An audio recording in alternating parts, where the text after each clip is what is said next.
Bonsoir à tous. Le jour décline, la nuit commence à tomber, donc j'ai terminé ma journée. Et pour mon atelier lecture, j'ai choisi de vous lire un extrait qui m'a beaucoup parlé, du livre des prières spirites de Monsieur Allan Kardec. Monsieur Allan Kardec, bon, il y en a qui le connaissent et il y en aura d'autres qui ne connaissent pas du tout, est un philosophe, sociologue, enfin je ne sais pas trop quel terme mettre, qui a créé la doctrine spirite, d'où est découlé le spiritisme dans les années 1800. Donc il a écrit des livres quand même qui sont toujours d'actualité, que j'ai relus l'été dernier. Il avait créé aussi une revue sous forme de magazine, si on peut dire, pour mettre des mots d'aujourd'hui, qui s'appelait la revue Spirit. Donc il a beaucoup étudié la médiumnité et tous les phénomènes de l'au-delà. Donc le plus connu des livres, c'est le livre des esprits. Il a fait le livre des médiums. Et il a fait des recueils, donc le recueil des prières spirites qui peuvent être utiles aux médiums ou aux personnes qui travaillent dans l'accompagnement à l'autre, dans la lumière. Donc j'ai choisi de vous lire un extrait qui m'a percuté, qui est à propos de la médiumnité, de la gratuité ou de la vente de la médiumnité, qui est un sujet très actuel. Vous voyez que nous sommes en 2020 et nous en sommes toujours tous à nous poser encore cette question. Donc j'ai de la chance, j'ai une liseuse. Donc vous pouvez télécharger les livres pour ceux qui en ont. Ces livres n'ont pas pris un grain de poussière dans le temps par rapport à moi, ce que j'ai appris et ce que l'on m'a enseigné dans ma famille de médiums. Ce qu'il a écrit, ça correspond tout à fait. Bon, après, on peut avoir des points de discordance, évidemment, ou des points de vue un tout petit peu différents. Bon, il faut bien mettre des mots, sachant qu'avec l'au-delà, on communique avec l'esprit et qu'il n'y a plus la barrière de la langue, puisque on communique d'esprit à esprit. Donc, je vais vous lire l'extrait. Donc, sur le paiement ou pas de la médiumnité. Alors là, du coup, ça m'a sauté des pages. Alors, médiumnité gratuite. Donc, c'est dans le livre des prières spirites. Les médiums modernes, car les apôtres aussi avaient la médiumnité, ont également reçu de Dieu un don gratuit, celui d'être les interprètes des esprits pour l'instruction des hommes, pour leur montrer la route du bien et les amener à la foi, et non pour leur vendre des paroles qui ne leur appartiennent pas, parce qu'elles ne sont pas le produit de leur conception, ni de leur recherche, ni de leur travail personnel. Dieu veut donc, quand on a lu le livre des médiums ou le livre des esprits, Allan Kardec explique qu'il met le mot Dieu pour que ce qu'il écrit soit compris par le commun des mortels, puisque avec l'au-delà, normalement, il n'y a pas de mots. Mais dans ses livres, il explique qu'on n'est pas obligé d'être catholique, d'avoir une religion. Et donc, il met le mot Dieu, mais quelquefois, il met la source, la lumière, l'étincelle divine. Ça dépend. Enfin là, il met Dieu. Dieu veut que la lumière arrive à tout le monde. Il ne veut pas que le plus pauvre en soit déshérité et puisse dire « Je n'ai pas la foi parce que je n'ai pas pu la payer. Je n'ai pas eu la consolation de recevoir les encouragements et les témoignages d'affection de ceux que je pleure parce que je suis pauvre. Voilà pourquoi la médiumnité n'est point un privilège et se trouve partout. La faire payer serait donc la détourner de son but providentiel.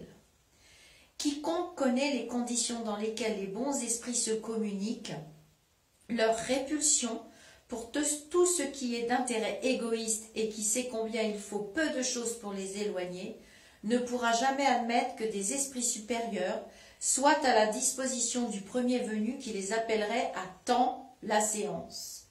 Le simple bon sens repousserait une telle pensée. Ne serait-ce pas aussi une profanation d'évoquer à prix d'argent les êtres que nous respectons ou qui nous sont chers? Sans doute on peut avoir ainsi des manifestations, mais qui pourraient en garantir la sincérité. Les esprits légers, menteurs, espiègles et toutes les cohues des esprits inférieurs, fort peu scrupuleux, viennent toujours et sont tout prêts à répondre à ce que l'on demande sans se soucier de la vérité. Celui donc qui veut des communications sérieuses doit d'abord les demander sérieusement.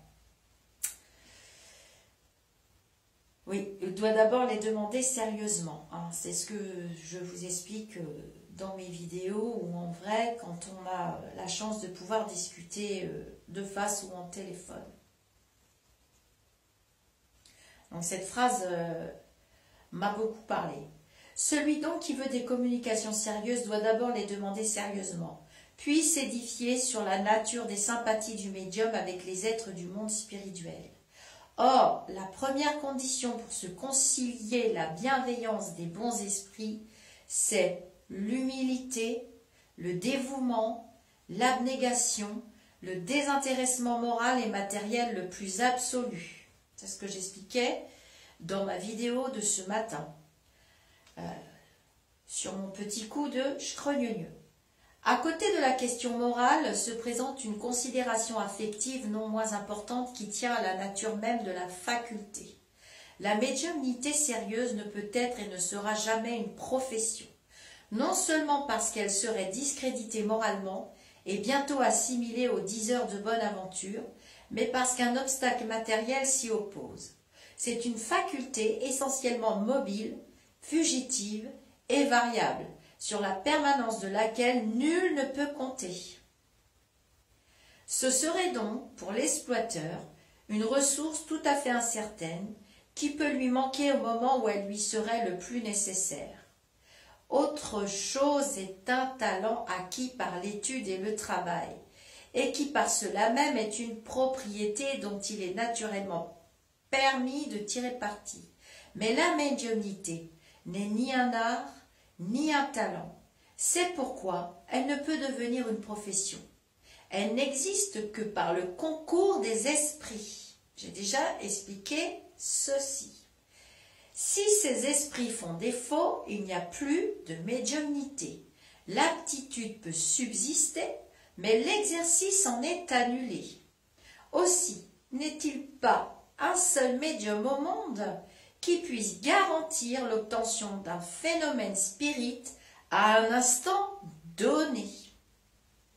Exploiter la médiumnité, c'est donc disposer d'une chose dont on n'est réellement pas maître. Affirmer le contraire, c'est tromper celui qui paie. Il y a plus, ce n'est pas de soi-même qu'on dispose, ce sont des esprits, les âmes des morts, dont le concours est mis à prix. Cette pensée répugne instinctivement. C'est ce trafic dégénéré en abus, exploité par le charlatanisme, l'ignorance, la crédulité et la superstition, qui a motivé la défense de Moïse. Le spiritisme moderne, comprenant le sérieux de la chose par le discrédit qu'il a jeté sur cette exploitation, a élevé la médiumnité au rang de mission. Donc j'ai rien inventé quand je vous parle de ça sans cesse et sans arrêt, que ce soit dans mes vidéos, que ce soit en vrai, et patadi et patalaire. La médiumnité est une chose sainte, qui doit être pratiquée saintement, religieusement. S'il est un genre de médiumnité qui requiert cette condition d'une manière encore plus absolue, c'est la médiumnité guérissante. Le médecin donne le fruit de ses études qu'il a faites au prix de sacrifices souvent pénibles. Le magnétiseur donne son propre fluide, souvent même sa santé. Ils peuvent y mettre un prix. Le médium guérisseur transmet le fluide salutaire des bons esprits. Il n'a pas le droit de le vendre. Jésus et les apôtres, alors là je vais me faire des ennemis, je suis désolée. Jésus et les apôtres, quoique pauvres, ne faisaient point payer les guérisons qu'il opérait. Alors là je vais faire plaisir à mon Magic Oliver, n'est-ce pas, puisque nous avons eu une conversation sur ce sujet au mois de novembre. Que celui donc qui n'a pas de quoi vivre cherche des ressources ailleurs que dans la médiumnité, qu'il n'y consacre s'il le faut que le temps dont il peut disposer matériellement. Les esprits lui tiendront compte de son dévouement et de ses sacrifices, tandis qu'il se retire de ceux qui espèrent s'en faire un marchepied. J'espère que vous aurez compris cette lecture, parce que moi, je cherchais comment expliquer que voilà, tous les supermarchés qu'on voit actuellement, tous les pseudo-médiums, voyants, guérisseurs et j'en passe des vertes et des meilleures, qui annoncent des tarifs à l'heure, qui annoncent des tarifs, voilà. Alors, il faut bien différencier, j'espère que vous l'aurez compris dans ce texte qui a quand même plus d'un siècle, donc ce qui a écrit il y a plus d'un siècle, ce qui a écrit dans les évangiles, ce qui a été écrit avant nous, ne se démodera jamais, puisque le monde de l'au-delà, c'est le monde de l'au-delà, et le monde des esprits, c'est le monde des esprits.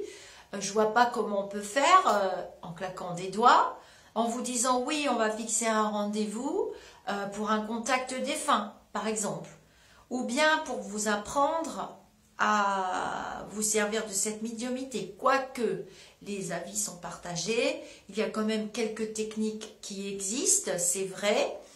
Nous avons tous une étincelle divine en nous, je l'ai déjà dit des dizaines de fois.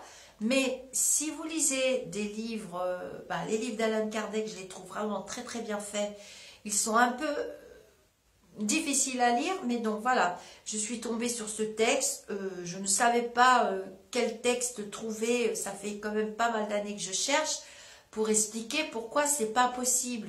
On ne peut pas vendre ce qui ne nous appartient pas. Il faut bien différencier de la voyance, de la cartomancie, de toutes ces choses-là. Moi, je parle bien des contacts avec nos disparus, ou des contacts avec des esprits guides, ou des contacts avec des désincarnés, quels qu'ils soient. Des contacts avec des maîtres ascensionnés. Moi, je lance les débats. Je dis pas que j'ai raison, mais je dis que je m'interpelle dans tout ceci, tout ce fourbi de guidance. Alors moi j'ai vu des tarifs allant jusqu'à 130 € l'heure. Déjà, comment on peut faire payer l'heure quand on est dans un échange avec quelqu'un? C'est pareil pour les magnétiseurs. Bon, je ne suis pas à leur place, bien que mon arrière-grand-mère était guérisseuse magnétiseuse et que j'ai hérité moi aussi de ce don-là. Je l'ai utilisé ou je l'utilise pour les enfants.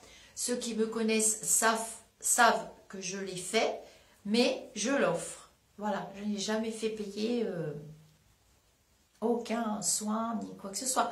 Après, vous faites comme vous voulez, mais il y a quand même des traces, il y a quand même des livres, il y a quand même des gens qui se sont posés pour écrire proprement le pourquoi du comment. Donc, je chercherai d'autres lectures qui, j'espère, vont vous interpeller et vont soit rejoindre ce que vous pensez, soit répondre à des questions que vous vous posez. En tout cas, moi j'ai trouvé des réponses dans certains livres. Là-dessus, je vais vous dire, comme d'habitude, namasté. Je vais vous envoyer beaucoup de lumière et je vous souhaite soit une bonne journée, soit une très lumineuse soirée, selon que vous regarderez cette lecture. Voilà. Je vous dis tous d'aller vous faire aimer, de vous aimer les uns les autres et de partager entre vous. Au revoir mes amis d'ici ou d'ailleurs.